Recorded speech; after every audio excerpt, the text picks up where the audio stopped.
धामी अचानक बैकफुट पर आने को क्यों मजबूर हो गए? ऐसा क्या हुआ कि धामी को रातों रात अपना फैसला बदलना पड़ा? आखिर ऐसा कौन सा आदेश आया कि धामी ने अपना ही आदेश पलट दिया? आखिर ऐसा क्या हुआ कि उत्तराखंड की सियासत में खुद को धाकड़ साबित करने की कोशिश करने वाले धामी खुद ही अब पीछे की ओर कदम खींचने पर मजबूर हो गए?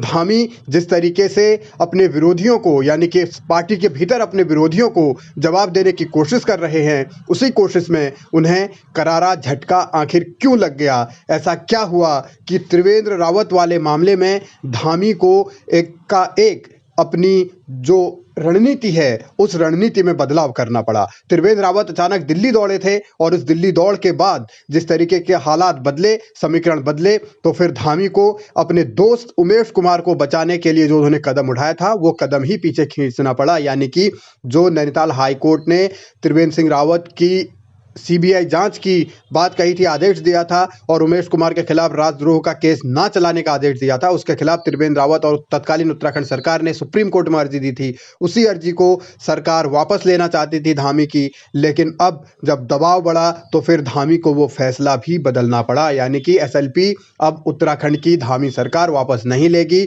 उमेश कुमार जो कि फिलहाल खानपुर से विधायक हैं, वो पुष्कर सिंह धामी के अच्छे मित्र भी हैं, ये बात उमेश कुमार खुद कहते रहे हैं। जन्मदिन की पार्टी पुष्कर सिंह धामी के बेटे और उमेश कुमार के बेटे की एक साथ मनाई गई, ये भी सबके सामने है। तो क्या धामी अपने दोस्त को बचाने के लिए एक रास्ता तलाश रहे थे और उस रास्ते में क्या त्रिवेंद्र रावत ने दिल्ली जाकर रोड़े अटका दिए? क्या त्रिवेंद्र रावत ने ये फैसला बदलने के लिए धामी को मजबूर किया, या फिर धामी सिर्फ डरा रहे थे त्रिवेंद्र रावत को कि देखिए अगर आप भ्रष्टाचार पर या स्मार्ट सिटी के काम पर या सरकार के कामकाज पर कुछ भी कहेंगे, बयान देंगे, तो फिर ये एसएलपी है जो आपके खिलाफ कभी भी सीबीआई जांच का हथियार बन सकती है? क्या धामी की ये डराने की चाल थी, या फिर दिल्ली वालों ने धामी को डरा दिया कि अगर आप ऐसा करेंगे तो फिर सरकार के भीतर, बीजेपी के भीतर डिस्प्यूट हो सकता है, विवाद हो सकता है, इसलिए आप जल्द से जल्द इस एसएलपी को वापस लीजिए?